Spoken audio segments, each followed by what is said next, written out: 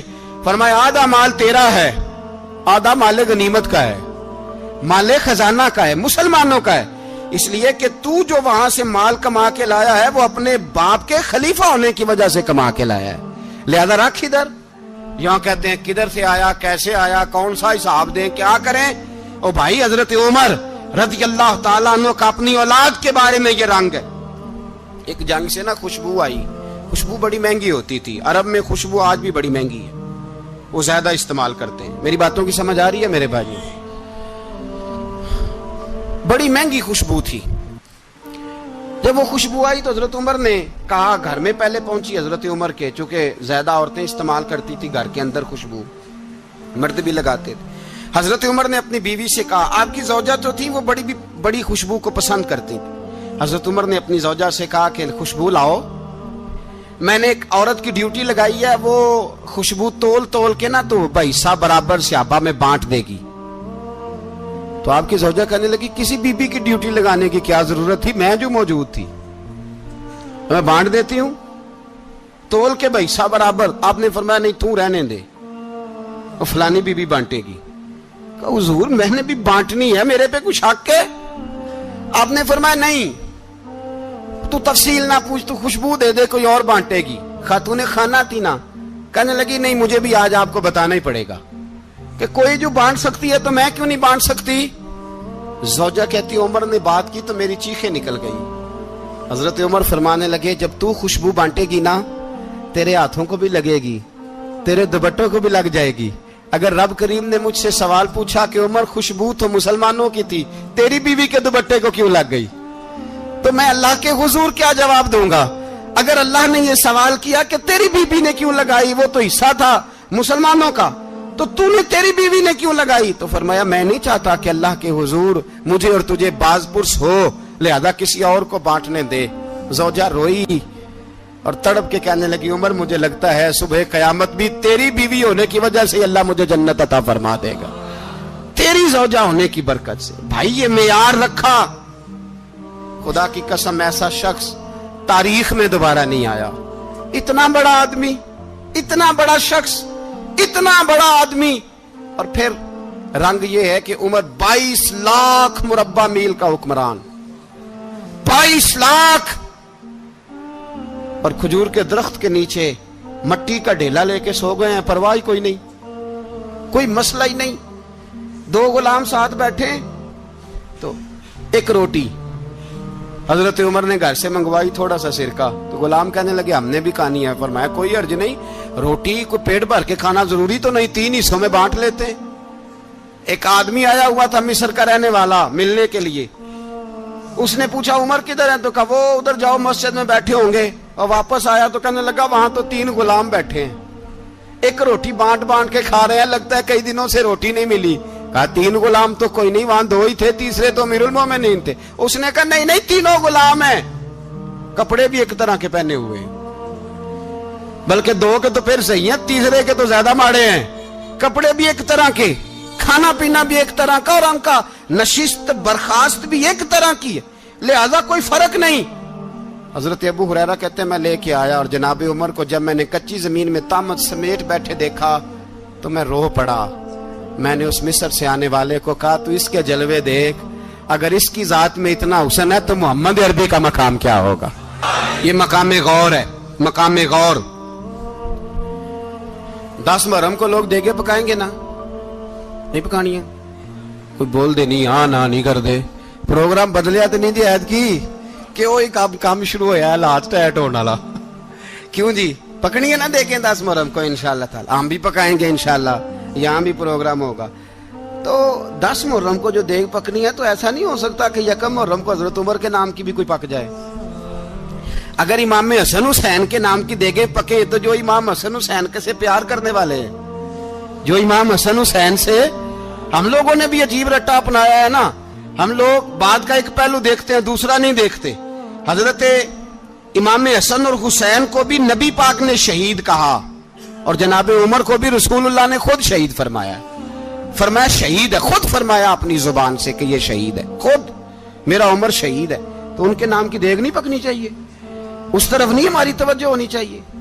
اور اہل بیت نبوی, یہ بات میں پہلے بھی کرتا ہوں, آج پھر کرنا ضروری سمجھتا ہوں. اہل بیت کا پیار, سن لو کان کھول کے, اہل بیت کا پیار اگر ہمیں کسی نے سکھایا ہے تو سیدنا عمر فاروق نے سکھایا ہے. اہل بیت نبوت کی محبت اگر کسی نے سکھائی ہے تو کس نے سکھائی ہے؟ بول کے بتائیے.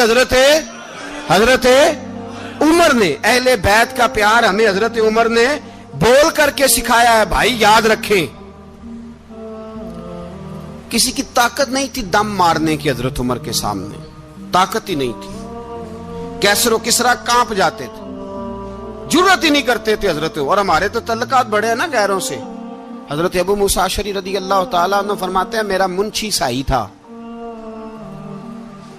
وہ کاتب کہتے تھے وہ لوگ, میرا حساب کتاب عیسائی تھا. تو فرماتے ہیں ایک دن میں نے وہ سارا حساب کتاب لین دین کے حضرت عمر کو دکھائے تو فرمانے لگے جس نے لکھے ہیں اس کو بلاؤ. کہنے لگے حضور مسجد نہیں آ سکتا. کیوں نہیں آ سکتا؟ کہنے لگے وہ عیسائی ہے. کہتے ہیں حضرت عمر جلال میں آ گئے. آپ فرمانے لگے جنہیں رب دور کرتا ہے تم کیوں قریب کرتے ہو؟ جنہیں اللہ دور کرتا ہے. فرمایا تم غیروں کو اگر عہدے دو گے تو اپنوں کا کیا بنے گا؟ اگر تم غیروں کو عہدے دو گے تو اپنوں کا. یہ سوچ ہے جو آج برما کے مسلمانوں کے لیے بھی ضروری ہے. کہا اگر تم غیروں کو عہدے دو گے تو اپنوں کا. ہم نے غیروں کو عہدے دیے تو دیکھا نا اپنے کس طرح کاٹے جا رہے ہیں. غیروں کو جو عہدے دے دیے, یرانے سارے غیروں سے روز دعویٰ ہوتا ہے چین ہمارا سجن ہے, چین ہمارا دوست ہے. او بھائی دوست ہے تو اس سے کہو نا کہ برما تو تمہاری ایک چھوٹی سی ریاست ہے, چین کے بغیر تو وہ سانس بھی نہیں لے سکتا. اس کو کہو نا اس حکومت پہ دباؤ ڈالے. لیکن ہم لوگوں نے غیروں کو عہدے دیے تو اپنے پس گئے. حضرت عمر کہتے تھے ذمی کا ہم ادب کریں گے, ذمی کافر کا ہم, ایسا کافر جو مسلمان ریاست کو قبول کرے, بدامنی نہ پھیلائے. ایک آدمی کو آپ نے دیکھا آنکھوں سے نابینا ہے اور بھیک مانگ رہا ہے, تو حضرت عمر کو نظر آ گیا. فرمایا کون ہو؟ اس نے کہا میں یہودی ہوں.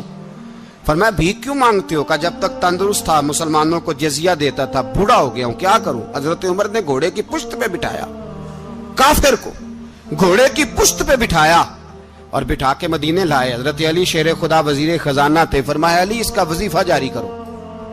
کہا یہ کون ہے؟ فرمایا یہ یہودی ہے لیکن یہ ہمیں جزیہ دیتا رہا, بوڑھا ہو گیا بیچارہ, بھیک مانگنے پہ مجبور ہے, ہماری حکومت کے اندر رہتا ہے, اس کا پورا وظیفہ جتنا خرچہ اتنا وظیفہ لگاؤ. حضرت علی کہتے ہیں میں وظیفہ لگا رہا تھا اور وہ میرے نبی کا کلمہ پڑھ رہا تھا, وہ رسول اللہ کا کلمہ پڑھ رہا تھا. یہ مزاج, یہ نہیں کہ کافر. حضرت عمر نے گورنروں کو خط لکھے تھے کہ زبردستی کسی کو مسلمان نہیں کرنا, جہاں ان کی عبادت گاہیں بنی ہو گرانی نہیں, کوئی مندر کوئی گرجا ضائع نہیں کرنا. اسلام سب کو جینے کا موقع دیتا ہے, پر بے ایمانو ظالمو بدذاتو تمہیں یہ کہتا ہے کہ ہم تمہیں جینے کا موقع دیتے, تم بھی مسلمانوں کو جینے کا موقع دو. یہ جہاں بستے ہیں جہاں رہتے ہیں انہیں وہاں جینے کا موقع دو, انہیں بھی اللہ اکبر کہنے کا موقع دو, انہیں بھی قرآن پڑھنے کا موقع دو, انہیں بھی رسول اللہ پر درود پڑھنے کا موقع دو. ہمارے ملک میں عیسائی اپنی مرضی سے کھلے عام تبلیغ کرتے ہیں, یہاں تو چینل چلائے ہیں عیسائیوں نے. کسی مذہبی جماعت نے کبھی جلوس نکالا ہے کہ عیسائیوں کا چینل بند کرو؟ بولے نکلا ہے کہ نہیں نکلا؟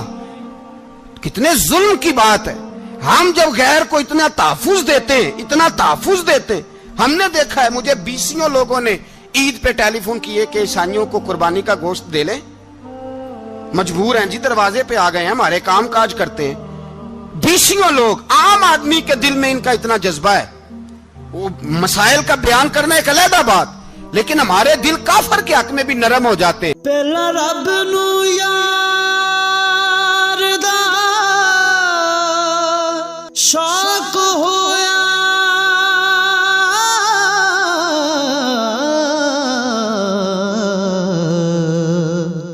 نبی پاک دا کرن جمال مائیں آیا وہی لے کے ہویا ترت حاضر تے لیا یار نے یار نو پھال مائیں۔ تم کس قدر زیادہ بےایمان ہو اور کفر کس قدر زیادہ ذلیل ہو گیا ہے کہ مسلمان کے حق میں نرم ہوتا ہی نہیں، اور اس سے بڑے ذلیل وہ ہیں جو ان ذلیلوں کے سپورٹر ہیں، وہ کسی عرب ملک کے حکمران ہو یا کسی اور جگہ کے، وہ بڑے ذلیل ہیں جو ان ذلیلوں کے سپورٹر ہیں، جو برما کی بچیوں کے قتل پر اپنی حکومتیں چمکا رہے ہیں، انہیں شرم نہیں آتی۔ اس قدر مسلمان تڑپا ہے لیکن ان بے غیرتوں کو ذرا ہوش نہیں آئی، اور یہ ان کے کماش، ان کے دلال جو ہر جگہ ان کی سپورٹ کر کے اپنی حکومتیں قائم کرتے ہیں، بے ایمانوں کو پتہ نہیں کہ کب ان پر اللہ کا عذاب اترے گا اور کس طرح ان کے پرخشے اڑیں گے۔ تمہیں اپنی ذلت اور رسوائی نظر نہیں آ رہی کہ زمین کس طرح تمہارے لیے تنگ ہو گئی ہے؟ اس سے زیادہ اور تمہاری رسوائی کیا ہوگی؟ ڈرو اللہ سے، اور یہ تو دنیا کا عذاب ہے۔ ان بطش ربک لشدید، میرا رب کہتا ہے قیامت تو قائم ہونے دے، جتنا سخت تیرے رب کی پکڑ ہے اتنی کسی دوسرے کی ہو سکتی، یاد رکھیں۔ اور تھوڑا احتیاط کریں ہم سب لوگ بھی، جو ہم لوگ آدھی زبان بول کے بھی ان کی سپورٹ کرتے ہیں، اب شرم آنی چاہیے ہمیں ان حکومتوں کی سپورٹ کرتے جو مسلمانوں کی لاشوں کے اوپر حکومتیں قائم کرتے ہیں، شرم آنی چاہیے۔ بہرحال بات دور نکل جائے گی اور میں اپنے مضمون پہ رہتا ہوں۔ اہل بیت کا پیار اگر سکھایا ہے تو جناب عمر نے سکھایا ہے رضی اللہ تعالی عنہ، امام حسن ملنے۔ آپ یقین کریں میں جب اس واقعہ کو پڑھتا ہوں تو میرا دل جھوم جاتا ہے، میں کہتا ہوں یار ڈاڈا ہونا اپنی جگہ پہ، عشق ہونا اپنی جگہ پہ، انسان کا باوقار ہونا اپنی جگہ، جہاں کھڑے ہونا تھا وہاں یہ کھڑے ہوتے تھے، اور جہاں جھکنا تھا وہاں یہ ان لوگوں میں اقبال نے کہا تھا تیری نگاہ ناز سے دونوں مراد پا گئے، عقلے کی یاب و جستجو، عشق حضور و اضطراب، جہاں اگر آیا ہے سامنے کیسر و کسرا تو عمر جیسا دلیر کوئی نہیں، اگر سامنے آیا ایران کا بادشاہ تو عمر جیسا تگڑا کوئی نہیں، اگر آیا ہے سامنے غسان کا بادشاہ تو عمر جیسا عادل کوئی نہیں، لیکن اگر علی کا بیٹا آیا ہے، اگر فاطمہ کے لال پارے آئے ہیں تو پھر فاروق اعظم سے جیسا محب کوئی نہیں، پھر ان سے جیسا پیار کرنے والا کوئی نہیں۔ اندر بیٹھے ہیں جناب عمر، اندر تنہائی میں کچھ وزیروں سے گفتگو ہو رہی ہے، میٹنگیں جاری ہیں، آپ کے بیٹے ملنے آئے جناب عبداللہ ابن عمر، ابا جی ملنا ہے، بات ٹھہرو بات کر رہا ہوں، کوئی نہ اندر آئے۔ صاحب زیادہ باہر کھڑا ہے، تھوڑی دیر گزری تو امام حسن بھی آ گئے۔ کون آئے؟ آپ کو جو ملے گا امام صاحب کا نام لینے سے، وہ سردار ہیں جنتیوں۔ کون آئے؟ سارے بولیے امام حسن، تیری نسل پاک میں ہے بچہ بچہ نور کا، تو ہے نے نور تیرا سب گھرانہ۔ امام حسن آئے تو حضرت عبداللہ ابن عمر کو دروازے پہ کھڑے دیکھا، کہا امیر المومنین کہاں ہیں؟ کہنے لگے حضرت عمر کے بیٹے۔ کہنے لگے وہ اندر بیٹھے، کچھ میٹنگ ہو رہی ہے اور انہوں نے کہا کوئی اندر نہ آئے، لیکن آپ جانا چاہیں تو چلے جائیں، آپ جانا چاہیں تو، تیری نسل پاک میں ہے بچہ بچہ نور، آپ جانا چاہیں تو چلے جائیں۔ تو انہوں نے کہا جب آپ باہر کھڑے ہیں تو مجھے کوئی اتنا ضروری کام نہیں، اور ابھی زور کی نماز تھوڑی دیر میں ہوگی، میں مسجد میں مل لوں گا امیر المومنین سے۔ یہ بات کہہ کے امام حسن چلے گئے۔ یار اتنی بڑی بات نہیں تھی، اتنی بڑی بات نہیں تھی۔ وہ میرے استادوں کا بیٹا بھی آئے تو کہا ٹھیک ہے جی وہ سوئے ہوئے ہیں، کوئی غرض نہیں یار میں ٹھہر کے آ جاؤں گا، کوئی بڑی بات نہیں تھی، دیکھا جائے تو بڑی بات نہیں تھی، پر بات بہت بڑی تھی اس لیے کہ یہ خالی حسن نہیں، یہ حسن ابن علی ہے، یہ حضرت فاطمہ کے لخت جگر۔ حضرت عمر باہر نکلے، عبداللہ ابن عمر سے پوچھا کوئی آیا تو نہیں؟ تو کہا حضور امام حسن آئے تھے۔ تو کہا پھر شہزادے کو اندر کیوں نہیں بھیجا؟ کہا میں نے کہا تھا۔ وہ کہنے لگے اگر امیر المومنین مصروف ہیں تو میں ظہر میں مل لوں گا۔ حضرت عمر رونے لگے، فرمایا بیٹے تو نے اچھا نہیں کیا۔ پھر مسجد نہیں گئے، سیدھے امام حسن کے دروازے دستک دی، امام حسن باہر آئے، کہا شہزادے آئے تھے تو ملے کیوں نہیں؟ تو امام حسن کہنے لگے حضور آپ کا اپنا بیٹا دروازے پہ کھڑا تھا، آپ کا اپنا بیٹا دروازے پہ کھڑا تھا، اور منع بھی کیا تھا آپ نے تو میں زور میں مل لیتا۔ حضرت امام حسن فرماتے ہیں جوش جذبات میں جناب عمر نے سر سے پگڑی اتار دی، جوش جذبات میں کہنے لگے حسن میرے بیٹے کا اور آپ کا کیا مقابلہ؟ کیا اس کی ماں کا نام فاطمہ الزہرا ہے؟ کیا اس کی نانی کا نام خدیجۃ الکبریٰ ہے؟ کیا اس کے نانے کا نام محمد مصطفیٰ ہے؟ آپ کا اور اس کا کیا مقابلہ؟ پھر رو پڑے اور کہنے لگے بیٹے میں مکے کے صحراؤں میں اونٹ چرایا کرتا تھا، یہ جو میرے سر پر عزت کے بال ہیں یہ تیرے نانے کے اگائے ہوئے، میں مکے کے خبردار شہزادے خبردار۔ او بھائی اہل بیت نبوت کے ادب کا رنگ اگر سکھایا ہے تو سیدنا عمر نے سکھایا ہے۔ حضرت عمر فاروق اتھارٹی ہے، اسلام کی اتھارٹی۔ یکم محرم حضرت عمر کی شہادت ہے۔ یہودی بول اٹھا، کافر بول اٹھا، اگر 6 مہینے عمر دنیا میں اور رہتے تو دنیا میں کوئی کافر موجود نہ ہوتا۔ 6 مہینے۔ اور جب اس بطل جلیل کا جنازہ اٹھا، اللہ بخاری پڑھیے نا، اللہم ارزقنا شہادتا فی سبیلک، اللہ بسترے کی موت نہ دینا، شہادت کی دینا۔ عمر شہید ہوئے، مسجد نبی میں نماز پڑھاتے، اور جب جنازہ اٹھا تو مدینے کا پھر پیچھے جو دلیر بچے وہ مولا علی تھے۔ مولا علی، جناب عمر کا جنازہ اٹھا تو سب سے پہلی ہائے جو نکلی وہ حضرت علی کی زبان سے نکلی، اور حضرت علی ساری داڑھی آنسوؤں سے بھر گئی۔ لوگوں نے کہا کہ علی کیا ہوا؟ فرمانے لگے تم دیکھ نہیں رہے جنازہ کس کا اٹھا ہے؟ پلٹ کے دیکھو تو صحیح، تم پتہ نہیں یہ کون گیا ہے؟ کہ حضور کیا ہوا؟ آپ فرمانے لگے عمر اس طرح کے کام کر کے گیا ہے، اب ان کے رستوں پہ کون چلے گا؟ کون اس کے جگر راہ وفا میں نقش ایسے چھوڑ آیا ہوں، میں جس منزل سے گزرا ہوں وہ اب تک یاد کرتی ہے۔ حضرت علی حضرت عمر کے جنازے پہ کھڑے ہو کے کہتے ہیں اللہ مجھے اس طرح کے عمل کرنے کی توفیق دے جس طرح کے عمر کر کے گیا۔ میرے بھائی بطل عزیز، بطل حریت حضرت عمر رضی اللہ تعالیٰ عنہ جو اپنی زندگی انقلاب والی گزار کے گئے۔ عمر جب دنیا سے گئے تو 80 دینار کا قرضہ تھا، 22 لاکھ مربع میل کا حکمران، اور اپنے بیٹے سے کہنے لگے بیٹے کوشش کرنا تیرے خاندان والے مل کے میرا قرضہ اتار دے، میری قبر پہ بوجھ نہ رہے، اور اگر خاندان والے مدد نہ کریں تو میرے دوستوں سے بات کرنا، وہ مدد نہ کریں تو پھر علی سے بات کرنا۔ ان کا پیار آپس میں اتنا اور تو اختلاف ثابت کر رہا ہے۔ 80 دینار کا قرضہ چھوڑ کر حضرت عمر دنیا سے گئے، اور جاتی دفعہ کہہ گئے میرے بعد میرے بچوں کو حکومت کے مشورے میں بھی شامل نہ کرنا، حکومت کے مشورے میں بھی میری اولاد شامل نہ ہو۔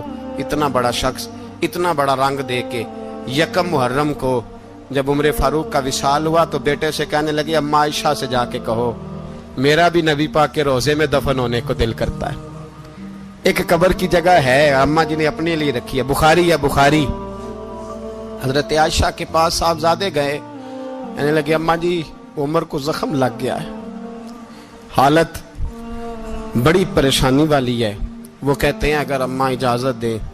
سید عائشہ رو پڑی، فرمانے لگی کہ اپنی قبر کی جگہ تو نہیں نہ کسی کو دیتا، پر عمر نے کمال ہی بڑا کیا، اسے کہو جاؤ گنبد خضرا میں قیامت تک جو مصطفیٰ پہ اور ابو بکر پہ سلام پڑے گا وہ تجھ پہ بھی سلام پڑھ کے جائے گا، جاؤ میں نے جگہ دی۔